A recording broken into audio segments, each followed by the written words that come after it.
Air merupakan salah satu unsur kehidupan yang sangat vital bagi perkembangan suatu peradaban. Masyarakat Jawa kuno bukanlah masyarakat yang pasif. Mereka menjawab tantangan-tantangan lingkungan dengan kreativitas dalam wujud karya-karya budaya adiluhur.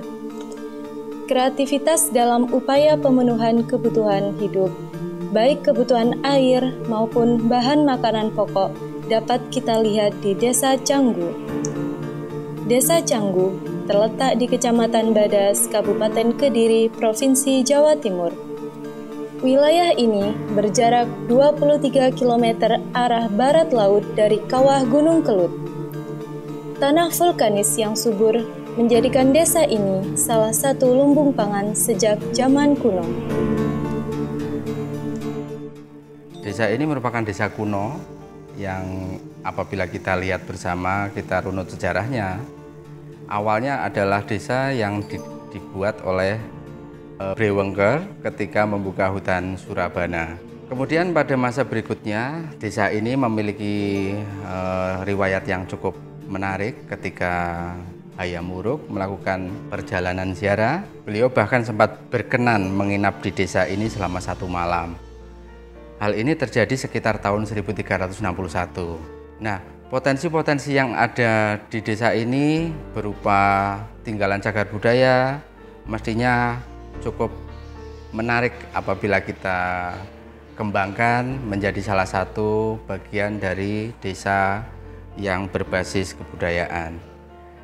Apabila kita lihat bersama, banyak sekali tinggalan-tinggalan cagar budaya yang ada di Desa Canggu ini. Di antaranya adalah Candi Surawono, kemudian ada pula batu pipisan, batu gentong, ada batu gilingan yang masing-masing ini mendukung adanya peradaban di desa ini sejak berabad-abad yang lalu. Dan yang paling penting yang menjadi daya tarik paling menarik di Desa Canggu ini adanya sebuah arung kuno. Tidak banyak tempat di Indonesia yang memiliki arung kuno, dan kebetulan suatu kebanggaan bagi Desa Canggu karena memiliki arung kuno yang merupakan warisan budaya dari nenek moyang kita. Arung kuno ini pada saat ini memang dalam proses kajian untuk penetapan. Mungkin kedepannya insya Allah akan melengkapi dengan Candi Surawono dan Gentong Batu yang sudah ditetapkan terlebih dahulu di tahun 2018. Pada tahun 1361 Masehi, Sri Maharaja Hayam Wuruk berkunjung dan menginap di Surabana. Hal ini mengindikasikan bahwa warga Desa Canggu telah mampu memenuhi kebutuhan hidup para rombongan raja selama mereka menginap di Surabana. Rekayasa lingkungan guna mendukung kebutuhan hidup masyarakat dan negara telah dilakukan pada lingkungan geografis di sekitar Desa Canggu kuno.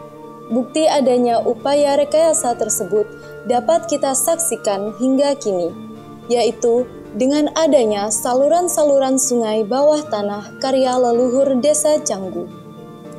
Saluran-saluran air bawah tanah ini merupakan arung, yaitu instalasi keairan, yaitu berupa terowongan-terowongan bawah tanah yang difungsikan pada zaman dahulu sebagai saluran irigasi dan juga drainase. Nah, arung yang ada di Surawono, Desa Canggu ini terdiri dari 5 calung atau sumuran, di mana sumuran-sumuran tersebut disatukan atau dihubungkan dengan saluran-saluran air bawah tanah. Itulah yang disebut arung. Hulu daripada arung Surawono itu berada di sisi selatan. Kemudian saluran air bawah tanah mengalir ke arah utara sehingga nanti keluar di sisi utara bertemu dengan weluran, yaitu sungai yang di salah satu titik itu pada zaman dahulu dibendung. Bendungan ini disebut juga dauhan.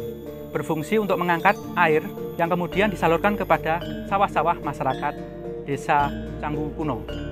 Sistem pertanian pada masyarakat Jawa kuno pada akhirnya mewujudkan organisasi sosial di mana melahirkan pejabat-pejabat di bidang pengelolaan lahan pertanian, seperti Undahagi Pangarung sebagai pembuat arung, Tuha Air atau Tuha Banu sebagai petugas pengelola sumber daya air, petugas Dawutan sebagai pembersih lahan pertanian, Juru Gosali sebagai pembuat alat-alat berbahan logam, Padlegan sebagai penyedia sejenis ikan, Pulung Padi sebagai petugas pemanen padi, Pamikul sebagai petugas pemikul hasil bumi, dan Tuha Buru sebagai koordinator pemburuan hewan.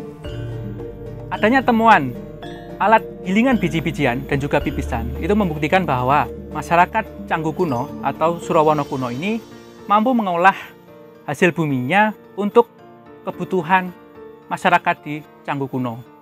Nah, kemudian hal ini juga dibuktikan adanya relief di Candi Surawono, seperti ada orang yang memanggul cangkul, kemudian ada orang yang memancing dan berburu, dan juga adanya orang yang melakukan praktik pengobatan, bagaimana di tangannya ada boboan. Nah, boboan ini adalah ramuan herbal ya, berasal dari tanaman, tumbuh-tumbuhan herbal dan juga rempah-rempah yang dilumatkan kemudian dibobokkan atau ditaruh pada luka masyarakat Jawa kuno dulu.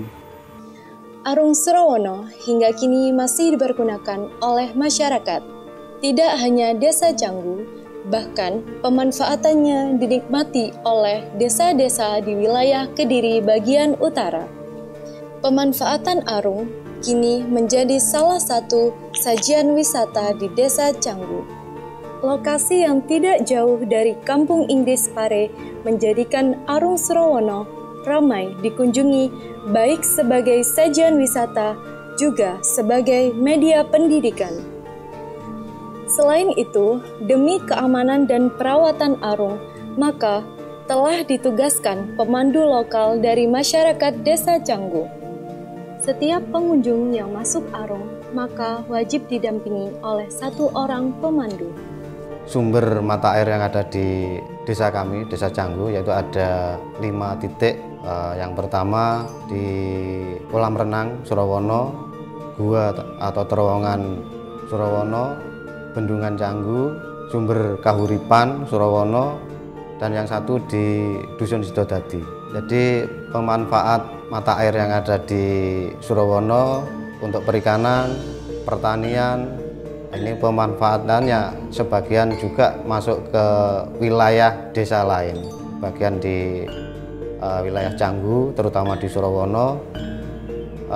Yang terowongan ini pemanfaatnya desa lain, yaitu Desa Krecek, Desa Tunglur, dan Desa Badas. Terus yang aliran dari Bendungan Canggu dan kolam renang Surawono ini mengaliri pertanian yang ada di wilayah Pelemahan. Sumber mata air yang ada di Surawono ini yang langsung kita jadikan ke wisata ini ada 4, maksudnya ada 4, yaitu di Sendang Kahuripan, Sumber Derajat, Sumber Kamulyam atau Bendungan, dan yang terakhir yang di terowongan itu. Banyak desa-desa yang terinspirasi, suatu contoh di wilayah Kebung, yaitu di Desa Keling, terus di wilayah Kandangan yaitu di Desa Karangtengah, itu terinspirasi untuk menjadikan wisata di desanya.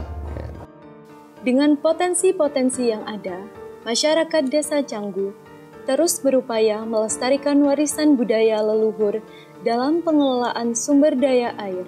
Melihat potensi pengelolaan warisan budaya di Desa Canggu yang berkesinambungan, maka layaklah jika desa ini termasuk dalam kriteria Desa Pemajuan Kebudayaan. Salam Pemajuan Kebudayaan. Maju berbudaya.